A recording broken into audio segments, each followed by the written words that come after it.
PokerStatic.com. We bring you the interviews you want to hear. Now with your hosts, Bret Oliverio and Eric Bickel, the Poker Static Hot Seat.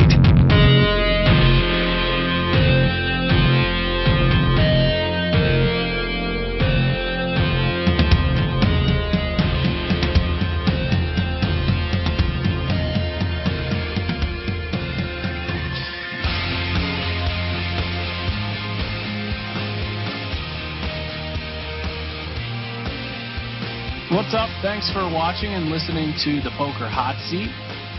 Today, our guest, his name is Daniel Blakely. He plays under the name Carrotsnake, and he's a little different, Eric, a little different guest than we're sort of used to talking to. We've been speaking with these guys who play the nosebleed games, guys that play the $1 million PLO swing games.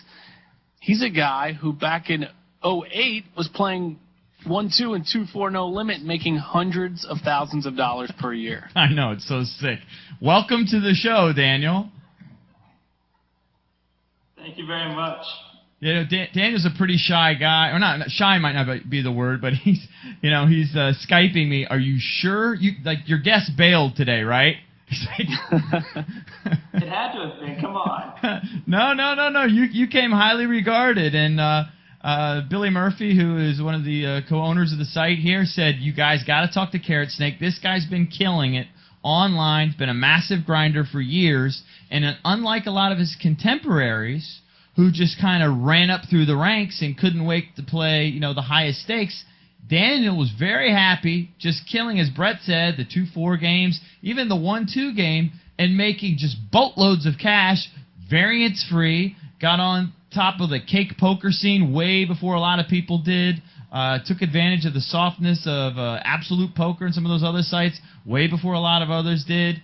So tell us your story, Daniel. When did you get started? What's your deal?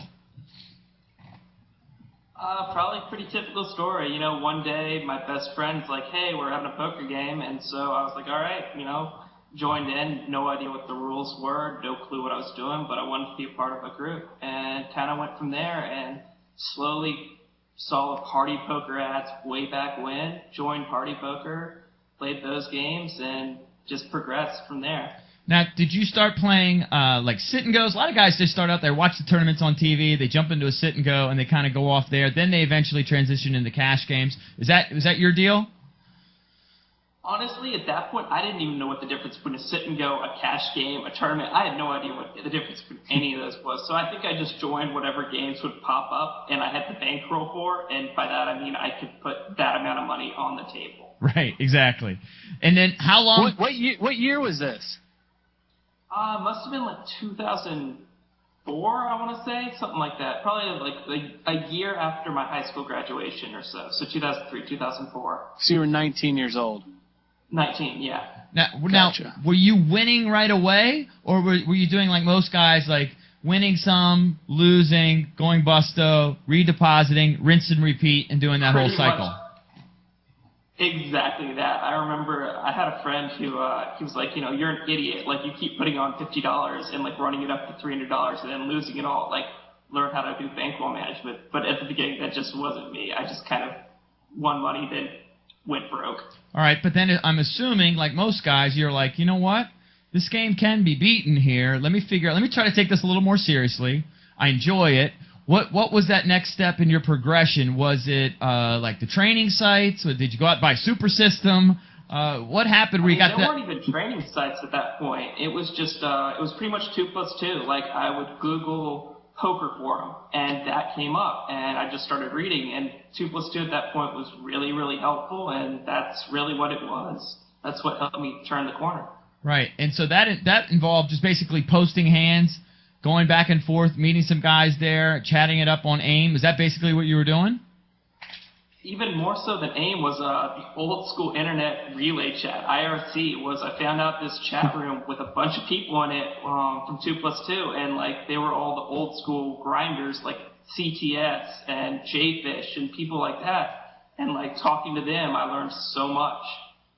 Wow, and so CTS was kind of a contemporary of yours. He's obviously gone on to these huge games, and he's a great guy. What made you decide, you know what, I like just kind of grinding these a little more variance-free? What went into that process? Because I would think I would see a guy like that killing it, and we've all sort of read his blogs through the years. When you look back on it in hindsight, it's kind of cool to see. I would think that lifestyle and what he was going through would have been attractive to you. It was really attractive, but the thing is that, like, the guy you talked about earlier, Bill Snowbank, like, he was pretty much all about, like, grinding, and I made friends with him, and I talked to him, and it just made sense, like, to go this variance-free, like, easier lifestyle. Plus, at that point, I was never sure. You know, you said earlier, like, I wasn't even sure if I should be on this show. Like, I'm never sure about my own skills, so I don't think I would have had the confidence to try and take on those 10, 20, 25, 50 games back in the early days. Well, when did you get the confidence to even play the 1-2 game? I mean, online, that's a pretty big game, and the swings there can be thousands of dollars, if not tens of thousands of dollars.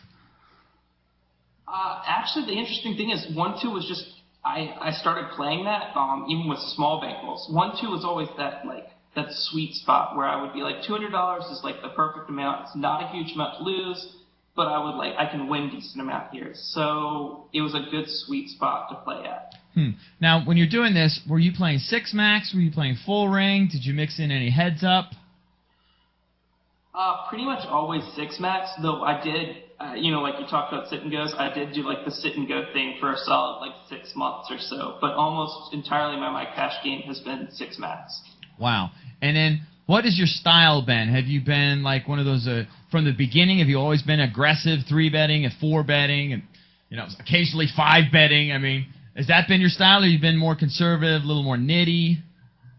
Oh, the conservative has never been something to describe me. Spewtastic, or I've been called a moron or something close to that a lot in my poker career. I do not play a standard style like that, no. And then how did you develop that? Are you just a gambler by nature? No, I'm not. I think I developed a lot of that, again, through talking to different people, and a lot of them were really aggressive, like CTS or MDMA or all these, like, again, old school names, and I just kind of took all their information and just piled it together in my game. And sometimes it would work, and other times it wouldn't. When did you notice that you were, like, really making significant money? Did you have a seminal moment where you said, oh, my God, I just make, I don't know, $10,000 in a month, or... I think the moment where I was like, wow, I love doing this, and it's big money, was some kid once was data mining the Poker Stars games, and it was the 1-2 game, and he sent me a screenshot where I'd won like $25,000 in a month, and I was like, oh, wow, wow. Like, it was like 2 or 3 people that had made 10,000 plus, and I was, you know, way above both of them, so. Now, how many tables were you playing? Usually like 12, 16, stuff like that. A decent amount of tables. I've always had that, like, video game instinct of playing a lot of tables at once. Wow, when you're playing 6-max and you're playing 12, 16 tables, particularly a couple years ago, that's crazy to me. That's absolutely insane. So you obviously fell into some sort. I mean, when you're playing that many tables, you do get into sort of an autopilot mode. It's impossible not to. How did you find that sweet spot? Sometimes you just are going to play that autopilot mode. You can't turn that off. You got to realize there are going to be days you're going to play, and it's just going to be like a grind, and you can't get out of it.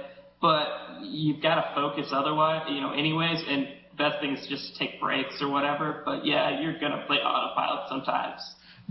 Now, so the first site where you really started killing it, was that Poker Stars? Because I've heard these stories about you making a killing on Cake, too. When did that come into play?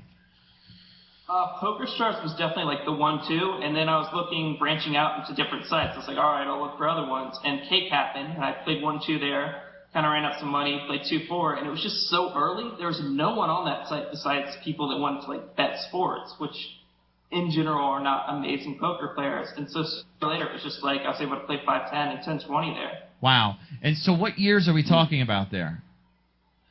That was probably 2 years ago, 2008, and maybe a little bit of 2007 was like the beginning of like the Cake poker kind of boom, when I remember people would always be like, you know, the first rule of Cake poker, do not talk about Cake poker, because no one wanted more regs to show up there. Right, but didn't you find, I always found the software just almost offensive, and I don't know how you could find some... It's terrible.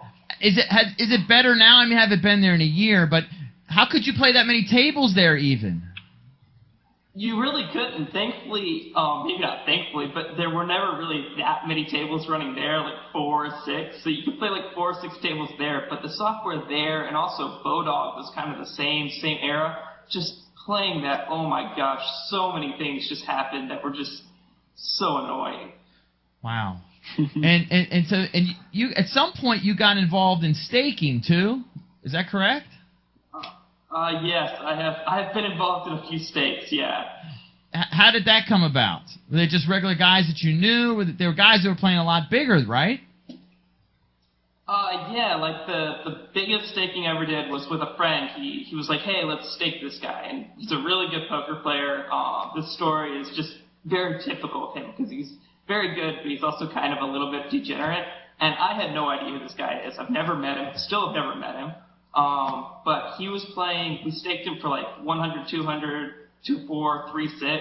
So nosebleed poker, and I was playing like 2-4 and 3-6 without the zeros behind it at that point. Right. So it was kind of weird. Right. And then, I mean, you had some massive swings there, right? At some point, I heard that, did you have some night where you won like 300K?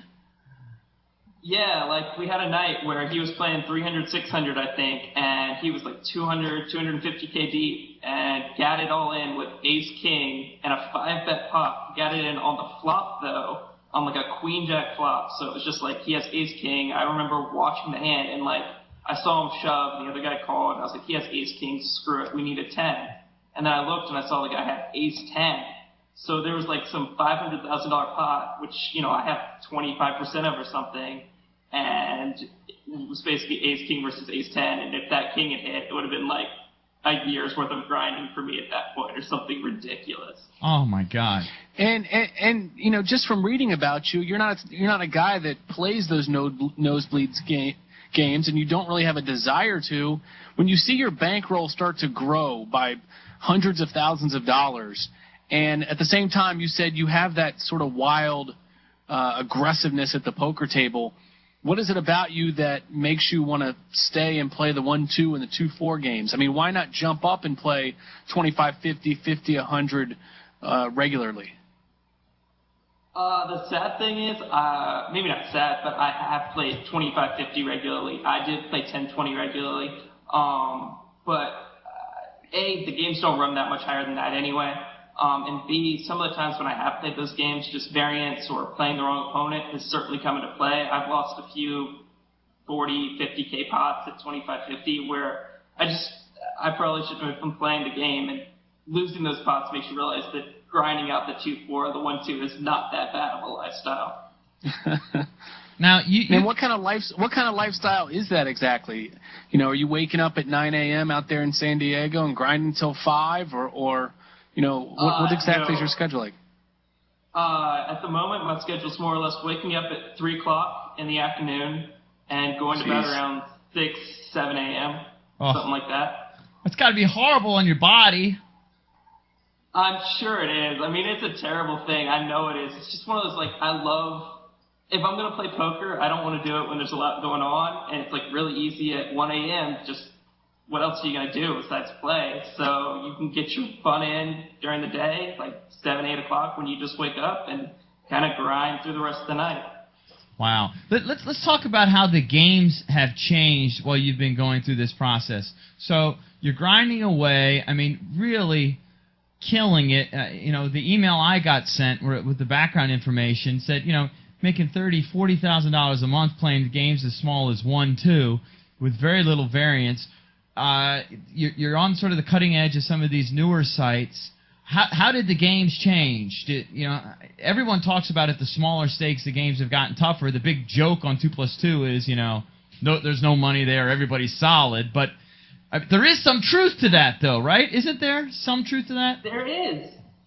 I remember when I joined with Lego, it was like the second site after Card Runners, and I was making videos, and I was like, made a video at 1-2, and I suddenly realized I was getting paid like $300, but like, the games could get so much worse from that video. And I'm not saying that my video is going to be great, but just the videos in general, these training sites have made such an army of people who even if they don't get the nuances of like a CTS or an A.E. Jones or any of the big names, J-Man, they get like the basic knowledge. And so those 1-2 and 2-4 games have gotten significantly harder over the past 4 years, I'd say. So let's get into specifics. I mean, this isn't a strategy show, but let's just use your mind here a little bit. You're a genius. I want to capitalize on this.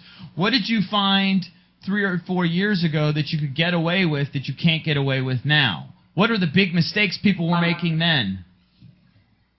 People did not know how to deal with 3-betting. I mean, 3-betting, period, is always hard to deal with, but 4 years ago, who had done that? You know, it was just like this new thing, and now people are so used to it. There's the 4-betting, you brought up the 5-betting. People have gotten used to those wars, but 4 years ago, man, like, you could be aggressive and just no one knew what to do. They didn't get that you had to be aggressive back, or you had to, like, just fold your hand. You couldn't just call down with third pair. Right.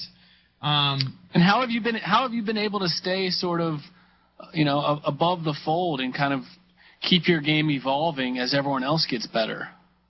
I can only hope that I really have. It's really the thing that it comes down to. I know that when I play my best, I feel confident at the table. But the regulars are getting significantly better every single time. To stay on top, you really have to keep focusing on the math, run your poker stove ranges or your stocks EV or whatever it is that you want to do, but you really have to get better doing the little things every day. If you had to tell somebody that's struggling, I don't know, somebody's played a couple million hands, still struggling, what are the common mistakes that you're seeing now, today? I mean, people are used to 3-betting, and they're handling themselves better overall in tough situations. But what are still, like, common mistakes that you see guys at the lower limits that are struggling to get over that hump? What are they doing? I mean, the single most typical mistake of anyone is just the pure tilt or not playing your best all the time. But once you get past that and you're playing your best, the big mistakes are just you're calling 3-bets too much. You're calling 3-bets just to, like, oh, I'm going to hit something nasty and, like, shove and I'm going to take your money. When it just doesn't work like that. You have to learn how to play like the solid game of folding the 3-bets and not just trying to pray to hit your miracle card and stuff like that. You know, I don't know if this is a big problem for a lot of people, but I know for me, when I've tried to, like, play 12 or 14 tables, or, you know, even if I'm playing just 6 or 8 trying to concentrate, I find myself getting distracted. All of a sudden I get over on the browser and I'm autopiloting the poker, and now I'm chatting with Bret on, and then you're just, you know, you're letting you're just bleeding EV all over the place, right? It definitely happens. It's so typical. But when you find yourself opening up that 2+2 or that whatever mediocre poker website there, you probably should be quitting at that point. Right, and it's so difficult. I know for me to concentrate that hard. How long are your sessions? I've played some monster sessions of like 14 hours, but I would say my typical session's like 2 or 3. Do you find? I'm sorry, Bret. One more question. Do you find that certain parts of the day are way less profitable? I find during the day I can't make a nickel. I have to wait at night till all the drunks come home. Lately I've been playing a lot of the Euro tables on PokerStars, and the fun thing about them is that during the American day, especially for us on the West Coast, that's like nighttime for Europeans. So it's beautiful in that respect. But yeah, if you want to play like at noon Eastern Standard Time, like, it's going to be brutal because there's only going to be the people that play poker all the time that are going to be on. Right. Well, let's talk some numbers here, Daniel. You know, the email I got from our boy Billy, who helped set up the interview, he's like, look, Daniel's not afraid to talk numbers. I mean, back in 2008, you made something like 600, 800K just playing these small games. How are you doing now? Are you still, you know, are you having winning months every month, or have you had back-to-back losing months? I wish I could say I only have winning months. Last year, like I told Bill last night, he was like, oh, you crushed it last year. I was like, nope, not at all. Last year was brutal. I tilted, I ran bad, I did everything you could humanly do bad. And then this year, it's thankfully been a lot different. I finally have gotten my head on straight, and so talking numbers, like, definitely consistent, like 20, 30K months. You know, just get in 100,000 hands and don't do anything really stupid. And what? So did you have would you say you had a losing year last year overall, money-wise? I did not end up having a losing year last year, but it was a lot closer than I wanted. It was, like 30K maybe. I ran like under EV, and you can complain about that as much as you want, but it happens. But the big problem was just, you tilt after that, and you worry about losing more money, and that really screwed with my head. Now, are you still playing like basically only sitting or cash games, or are you playing some of the MTTs? Are you playing all the Sunday tournaments? I'll add MTTs, especially if they help me in terms of like keeping my session going. If I put in a few MTTs, if I'm like doing well in them, my session goes a lot longer, and I'm happy because I'm doing well in an MTT. And if I bust out of all of them, well, luck's apparently not on my side that day, so I'm just going to quit the session and move on and go to something else. Now, have you done a good job of like setting aside the monies that you have won in years past? Have you been good, with your bankroll management sense? I mean, do you have any of the spoils of victory? Have you gone out there and bought yourself a fancy car? Do you have like a beautiful condo on the beach there? I did buy myself a new car. Bought it with cash. As dumb as that might have been, but I just felt like buying it with cash. So nice. And otherwise, just like lots of investments and stuff like that. Definitely at some point I want to be like Bill and maybe build businesses, but for the moment, just saving it all up. Wow. Now, what about your live play? Do you play at casinos? Do you plan on hitting up the World Series and maybe grinding those cash games? I have played live. My results live have not been beautiful because you think that playing 12 tables or whatever is boring online. Playing 30 hands live it sucks the soul out of you sometimes. So I don't know. I'll go out there for the World Series, probably play the main event, but don't know how much more I want to play than that live. And Who are some of the guys that you look up to in the cash game world? I mean, they don't all have to be guys that are well-known like CTS or maybe Brian Townsend. It's actually a lot of the guys that I played 1-2 with back in the day on Stars. A few of them have like really shot up, and it's like I kind of expected it. And those are the people I look up to. Some of them are like Fisheye 84, the guy that's playing like 200, 400 and stuff. And like he's not that known, but he's a German guy, and he just crushes. He's amazing. And then like PB Jackson, who's the guy that works for Blue Fire. I coached him a little bit, and somehow he still is winning and crushing. So those are the guys I look up to a lot. Guys like that. You look up to the nosebleed guys like J-Man and et cetera, et cetera. But some of the guys that are less well known, who just do their jobs and win, those are the guys that are really impressive too. What do you find is the difference? I mean, obviously, like Phil and all those guys that are playing the nosebleed games, the rail heaven games. I mean, that's just absurd. That just take that out of the equation, okay? But what about guys like you? What's the difference? Now, you say part of it is, and I could totally relate to this, is just, those big swings. You lose $30,000, $40,000 pots. It tilts you. But what is the difference in their games between, let's say, a 25-50 regular and maybe a guy, like yourself that might play 5-10 these days? What's the difference in mindset and in their games? They're in the games. It's a lot of just like the small. They know the math behind 3, 4, 5 betting so well. Like it's down pat to them.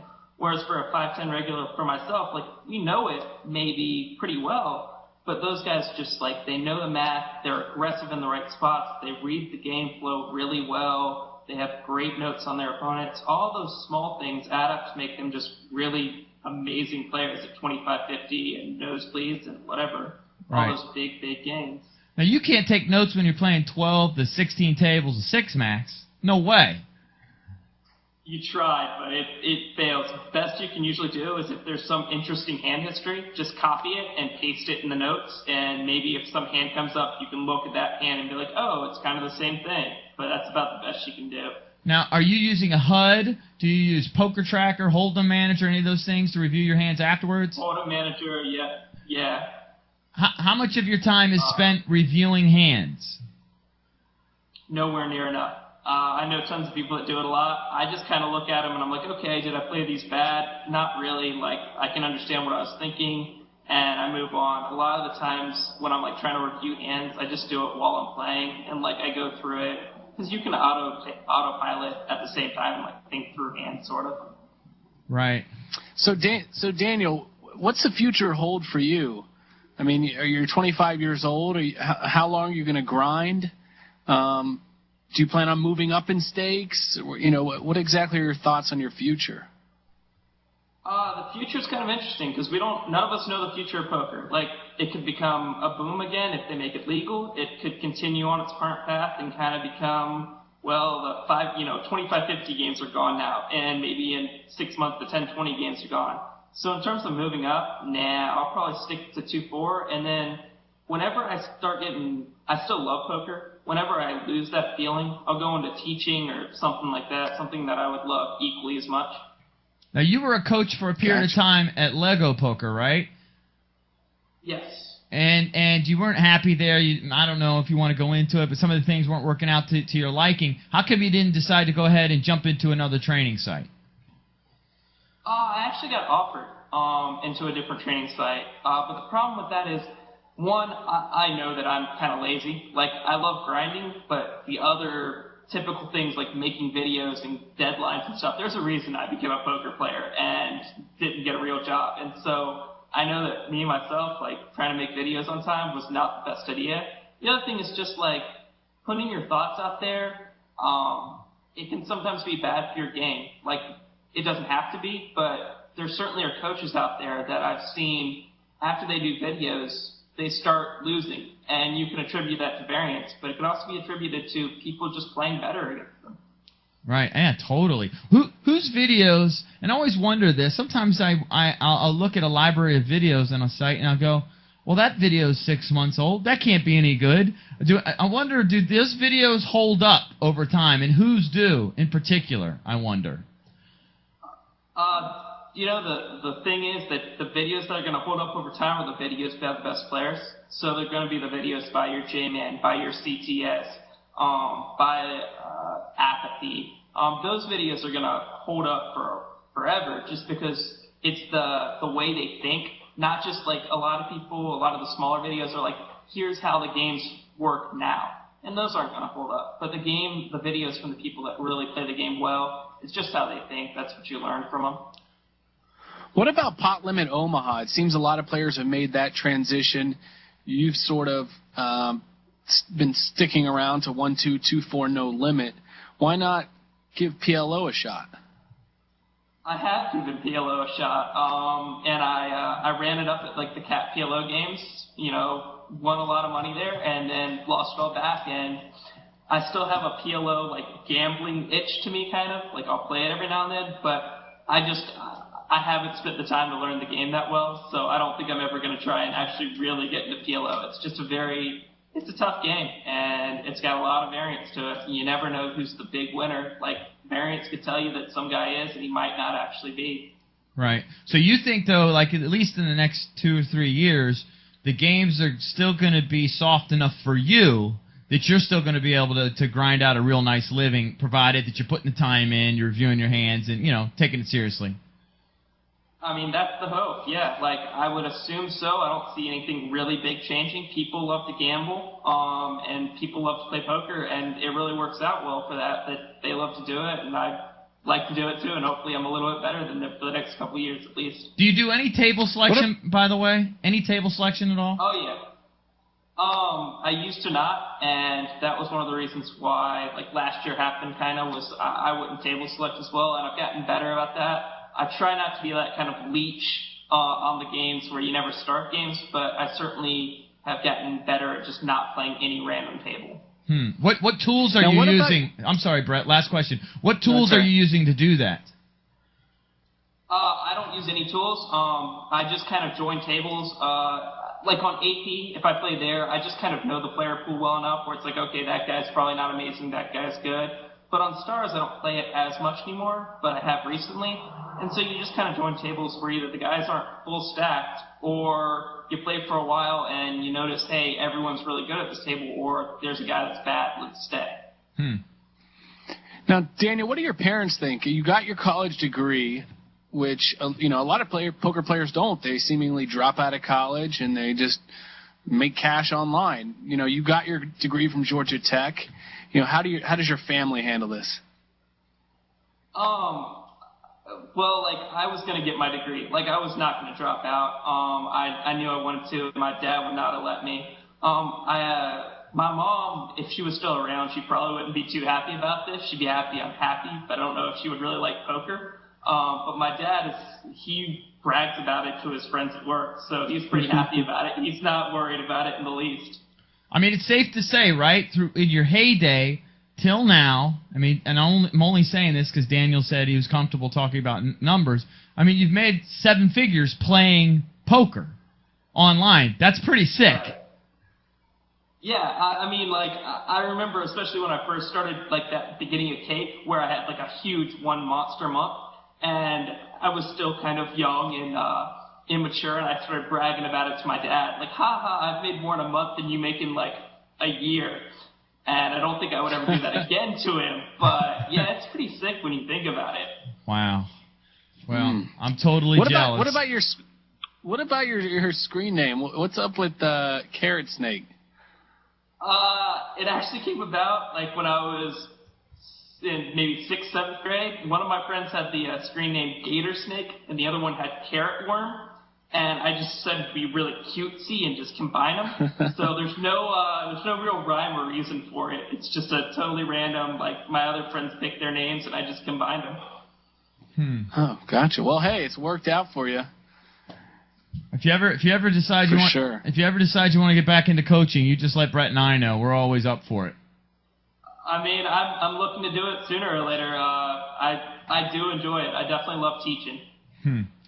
All right. Well, Daniel, congratulations. It's a real success story, I think, for just the everyday grinders. Look, you can do it, man. You know, if you're good enough to get to that level where you can play 1, 2, 2, 4 consistently and be a winner, if you have the work ethic, right? You can put up some monster months and keep it going and run it up and live in San Diego. Exactly. Yeah, it's pretty sick. Yeah, I mean, everyone that plays poker dreams of making $1 million, but most people dream about it, you know, in a World Series event or a WPT event. Daniel has done it at the 1-2 no limit poker tables, which is just sick. It's amazing. Congratulations, my friend. Well, thank you very much. Keep it up, and don't ignore our emails when we send you hand histories. I will not. I promise to respond as rapidly as I can. All right, so that's Daniel Blakely. He plays under the screen name Carrotsnake, and he was our guest on the Poker Static Hot Seat. Once again, 1-2, 2-4 grinder, and he makes just a killing. So props to Daniel. Thanks for checking out the show. We will see you guys next week. Peace.